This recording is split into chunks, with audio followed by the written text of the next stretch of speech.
For today's vlog, mga charis, pumunta si mama at papa dito po sa Quiapo for the go. Dito po sila pumunta sa DIY Bigs. Dito po kasi nakakabili ng maraming bigs. Tama kayo nang narinig, mga charis, super dami po dito ng bigs. Iba't ibang kulay, iba't ibang sizes. Salamat! Nakita lang po to ni mama sa TikTok kaya napasugod din siya. Ay napaka-OA, bakit naman sinugod? May away ba? Charis!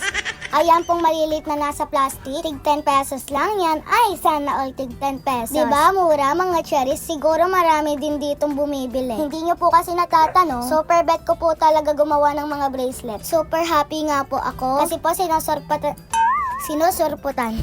Hindi ko mabanggit. Sinusurputahan. Ako ni mama at papa sa gusto ko. Kasi po mga cherries, pag gumagawa ko ng bracelet, binebenta ko sa mga kaibigan ko.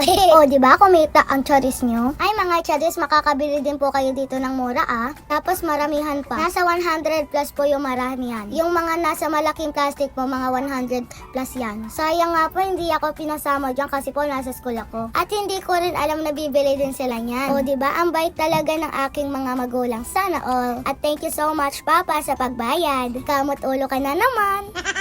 Super ganda mga cherries ng mga napili nila. Excited na ako gumawa ng mga bracelet. Bumili po kayo sa akin, mura lang yan. Bumili po kayo sa akin yan. Ang hindi bumili, hindi ko bate.